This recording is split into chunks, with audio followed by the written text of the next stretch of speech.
साल पहले कमलनाथ की तैयारी। 2023 के चुनाव में कांग्रेस पड़ेगी भारी। 45 जिलों में नियुक्त जिला प्रभारी। विंध्य में बदलाव पर सियासी बहस जारी। मध्य प्रदेश में मिशन कांग्रेस पर कमलनाथ की टीम ने 2.5 साल पहले ही विधानसभा चुनाव के लिए तैयारी शुरू कर दी है। संगठन को मजबूती देने के लिए अभी 45 जिलों में नए प्रभारी नियुक्त किए गए हैं। राजधानी भोपाल की बात करें तो पूर्व मंत्री लखन घनौरिया को प्रभार दिया गया है, तो रीवा जिले का प्रभारी चौधरी राकेश सिंह को बनाया गया है। वहीं विंध्य के बड़े नेता कहे जाने वाले अजय सिंह का लिस्ट में नाम नहीं है और यहीं से विंध्य पर एक नई सियासी बहस शुरू हो गई है। क्या पूर्व नेता प्रतिपक्ष अजय सिंह हाशिए पर रख दिए गए हैं? क्या अजय सिंह को कमलनाथ पर निशाना साधना महंगा पड़ गया?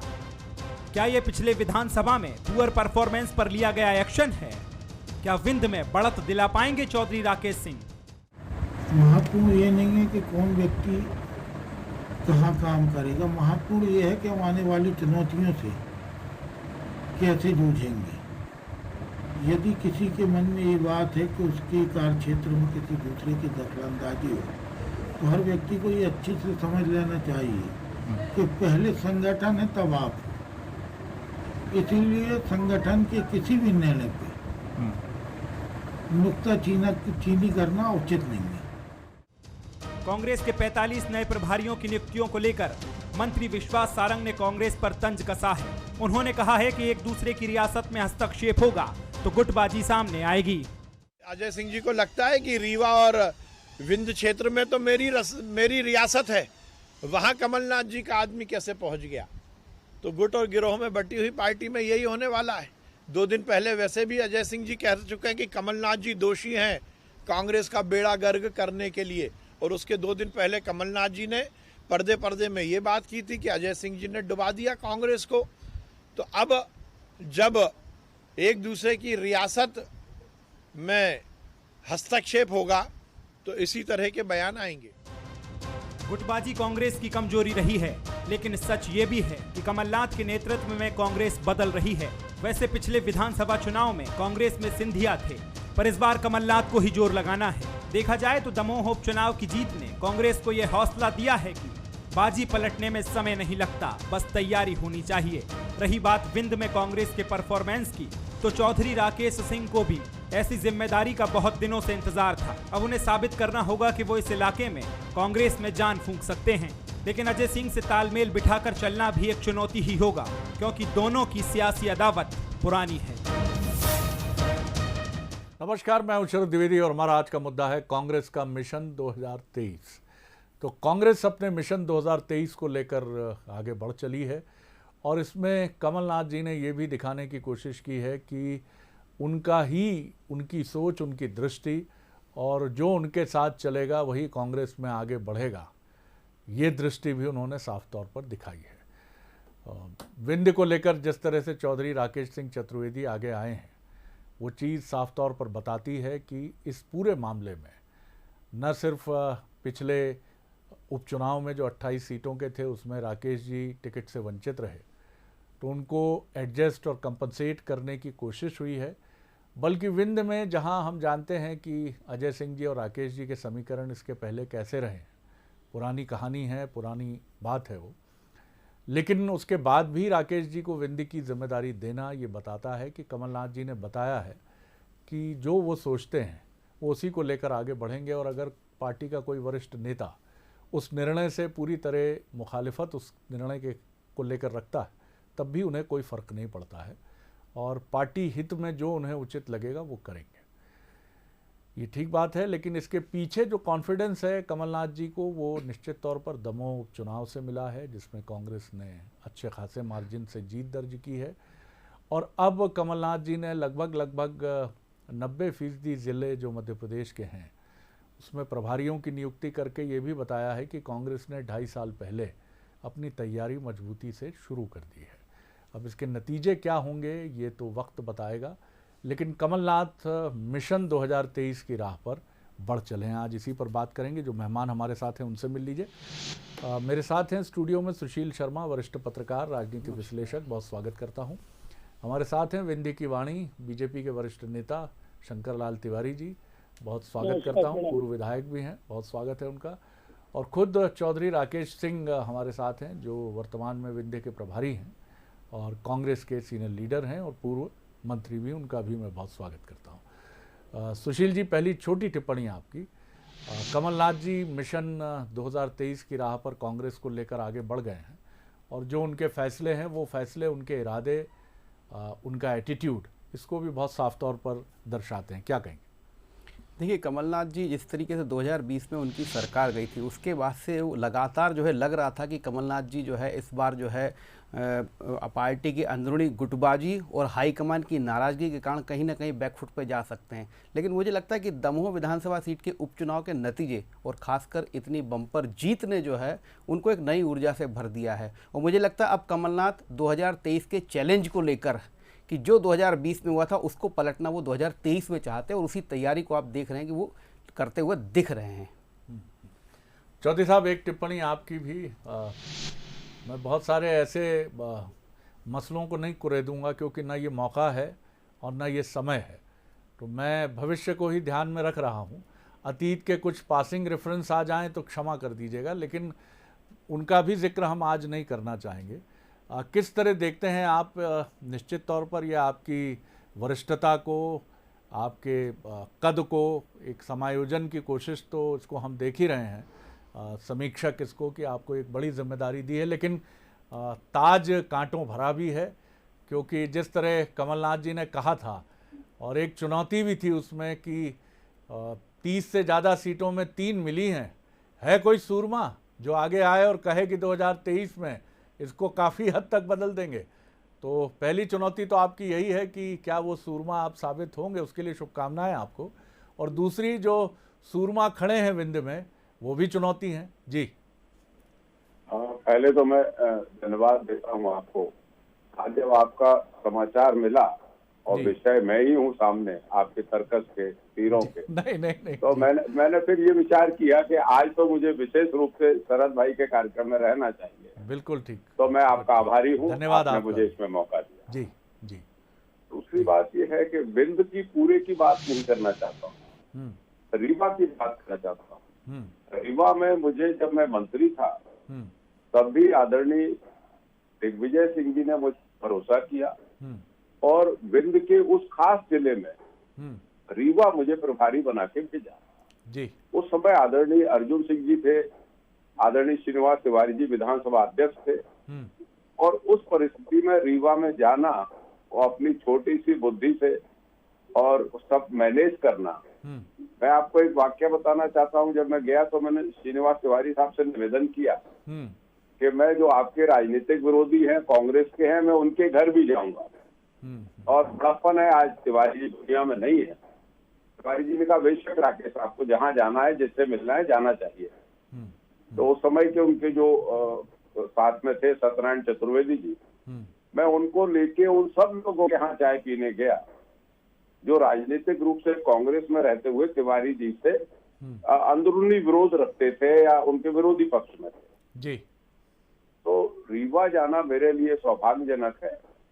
वैसे तो संगठन ने भेजा है, मुझे कहीं भी भेज देते, ये मेरी ऑन डिमांड नहीं है कि मैं रीवा जाना चाहता हूँ, लेकिन रीवा जाना सौभाग्यपूर्ण है और एक चैलेंजिंग भी है। चैलेंजिंग इसलिए है कि आदरणीय श्रीनिवास तिवारी जी भी दुनिया में नहीं है, आदरणीय अर्जुन सिंह जी भी नहीं है, जो विंध्य के सब शेर माने जाते थे, विंध्य के नेता थे।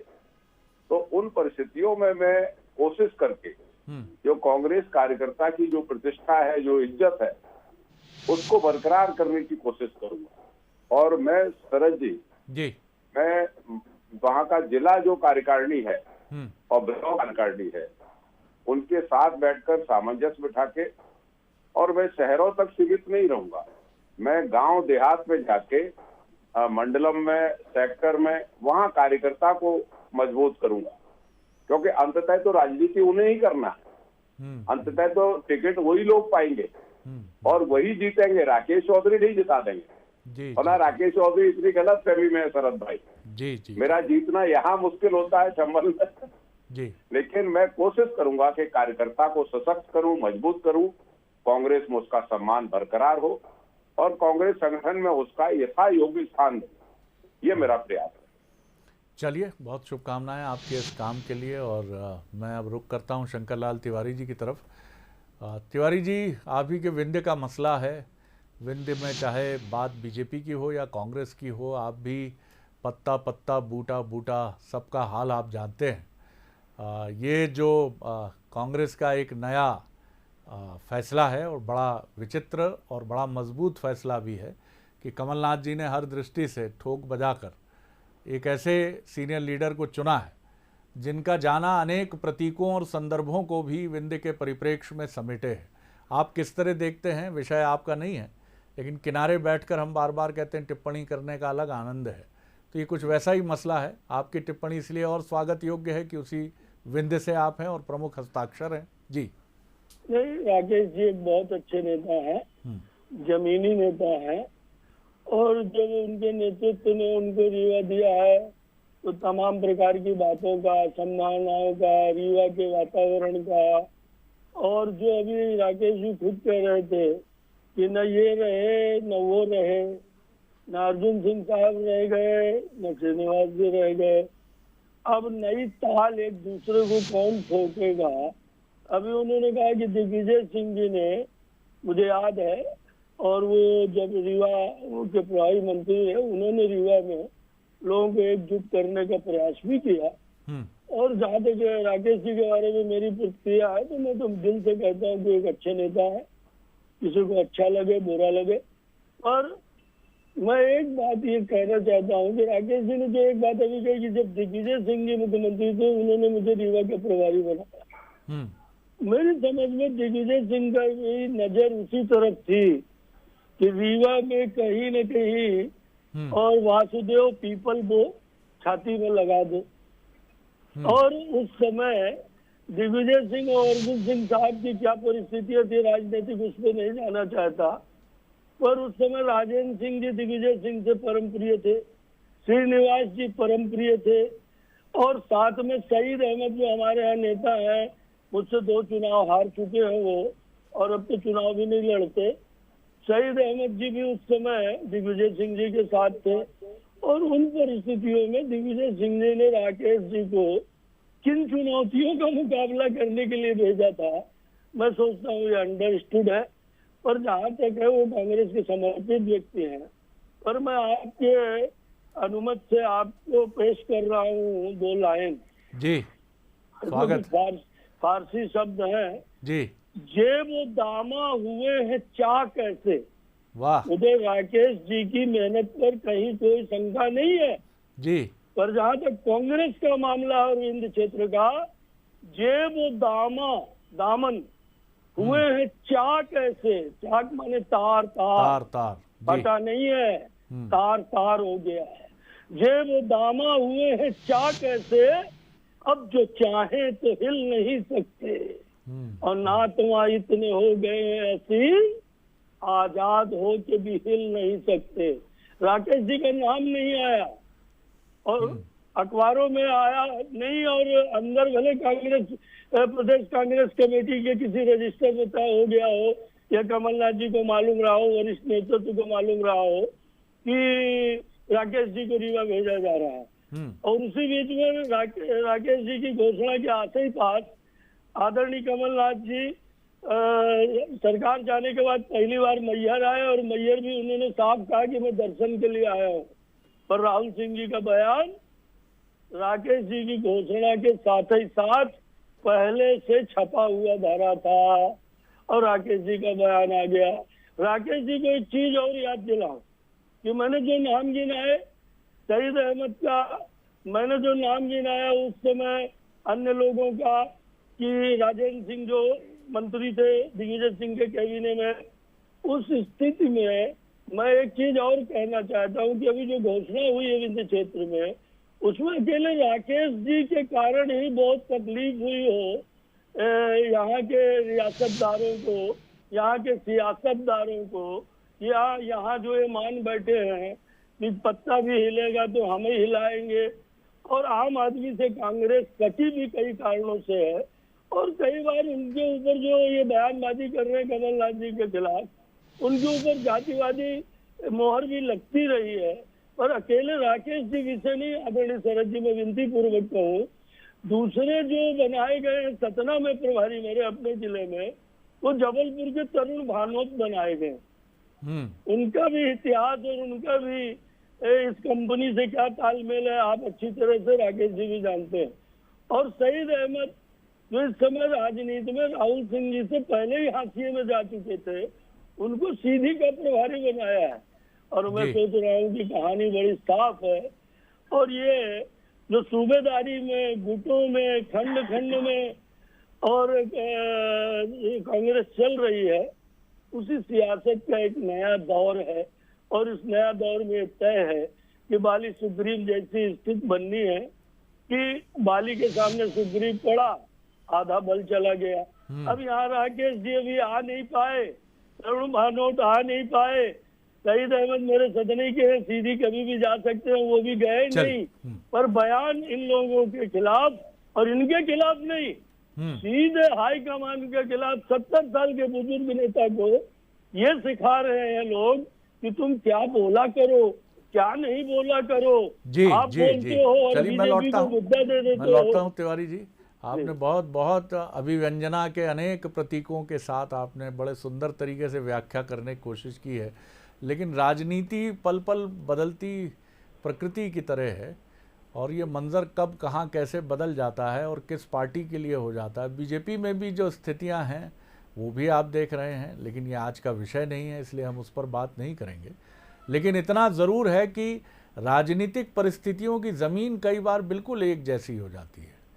पार्टियों के नाम बदल जाते हैं, लेकिन लगता ऐसा ही है कि बात आप मेरी कर रहे हैं, बात आप अपनी भले ही कर रहे हैं, लेकिन दर्द इसमें मेरा भी शामिल है।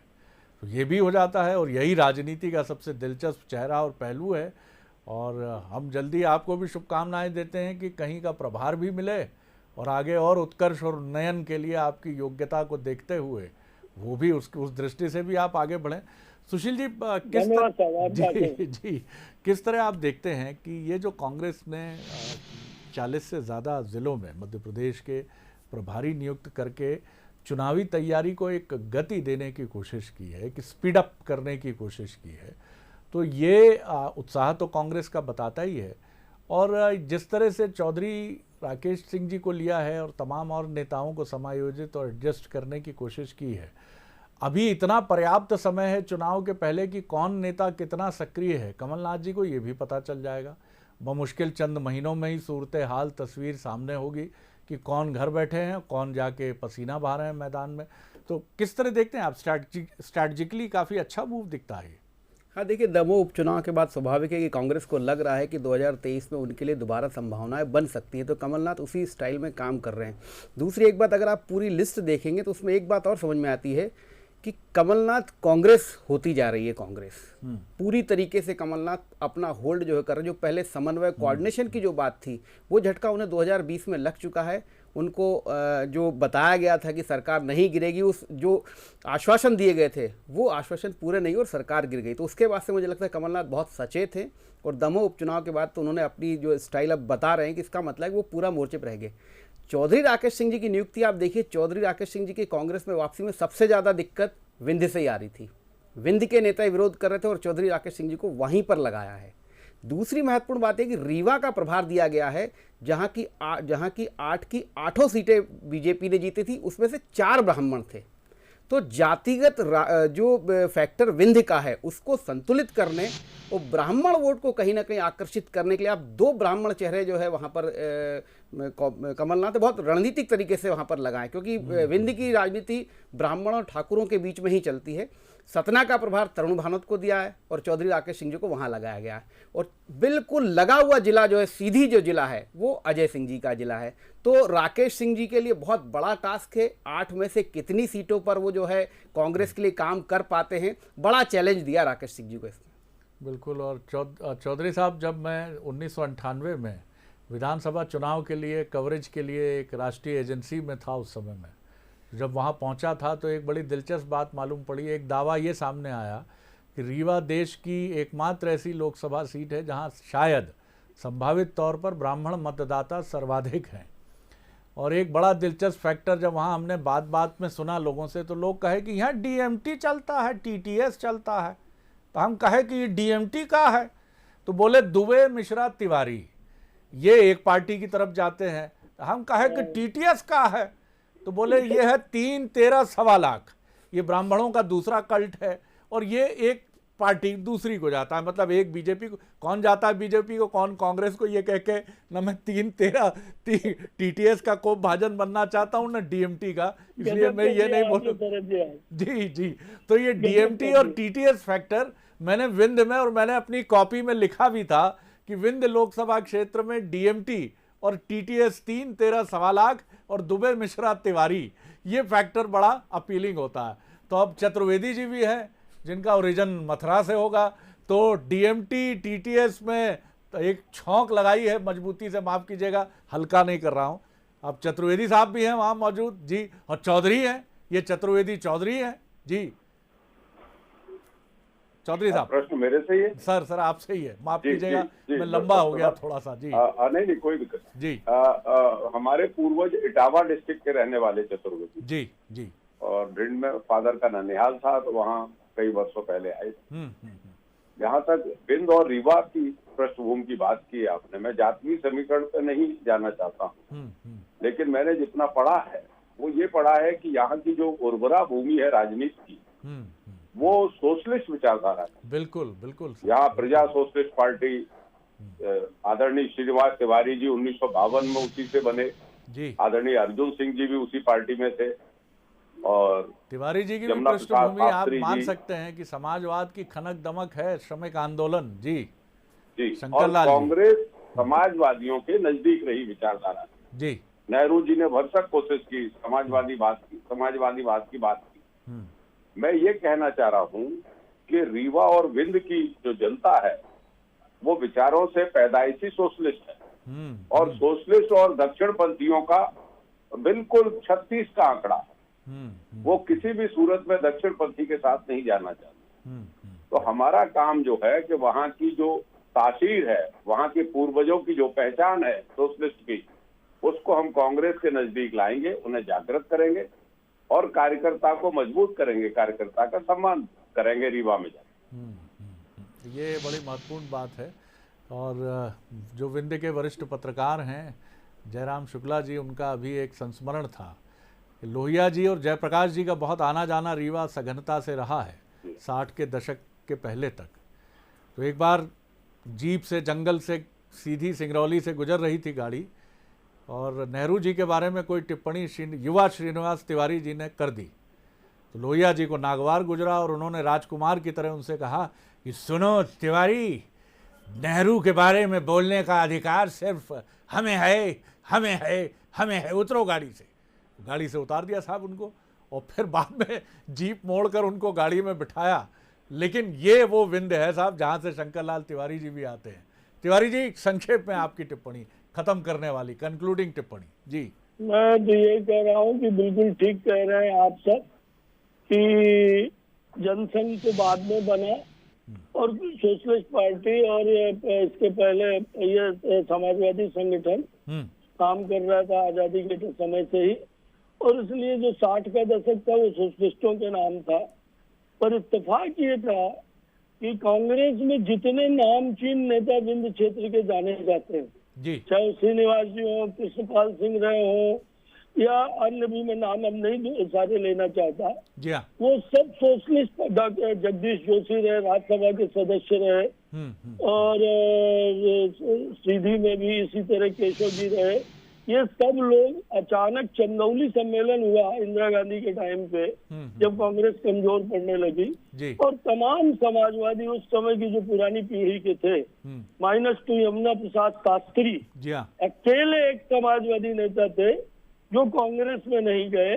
बाकी कृष्णपाल सिंह, ये सारे लोग और कांग्रेस में शामिल हुए, और इन्होंने कांग्रेस के चंद्र प्रताप तिवारी ये कांग्रेस में शामिल हुए, और इन्होंने वहाँ बड़े बड़े ओहदे प्राप्त किए और अपनी राजनीति करी। पर यमुना प्रसाद शास्त्री संघर्ष करते रहे, भले वो मार्क्सवादी कम्युनिस्ट पार्टी में गए, पर उन्होंने न कांग्रेस के दामन थामा और न बीजेपी और जनसंघ का। अब स्थिति ये बनती है कि ठीक वही किस्सा 71-72 वाला दोहराया गया पिछले 98 और 90 के दशक में, जो इस समय बहुत जमी सोशलिस्ट पार्टी के दूसरे पीढ़ी के नेताओं की, चाहे वो चंद्रमणि त्रिपाठी रहे हो, चाहे मैं नाम में नहीं जाऊंगा, आप सब जानते हैं, बहुत इम्पोर्टेंट बात कह रहे हैं। वो तमाम नेतृत्व जो समाजवादियों का था, सेकंड पीढ़ी जो थी और लड़ रही थी, उस तक पहुंच गया। बिल्कुल कोई कौशल प्रसाद जी के साथ, कोई मिश्रा जी के, कोई जमुना जी के साथ, वो सब के सब कहीं न कहीं राजनीतिक दिशा और विचार को तलाशते हुए भारतीय जनता पार्टी में आज महत्वपूर्ण। बिल्कुल तिवारी साहब, मैं बहुत धन्यवाद करता हूं, आपने बड़ी महत्वपूर्ण बात कही है कि रीवा और विंध्य एक ऐसा गढ़ है जहां समाजवाद की नर्सरी जो थी उसकी पौध बीजेपी में भी गई। मैं आगे नहीं बढ़ा तिवारी जी, वक्त है, छत्तीसगढ़ इंतजार कर रहा है। चतुर्वेदियों को 3 वालों ने अपने साथ ले लिया है। जी हाँ, चतुर्वेदी 3 में माने जाते हैं हमारे। जय हो आपकी। और तो कुछ कांग्रेस में गई समाजवादी की पौध और आज वृक्ष बन के लहलहा रही है, और कुछ बीजेपी में गई, जैसे चौधरी जी दक्षिणपंथी कह रहे थे।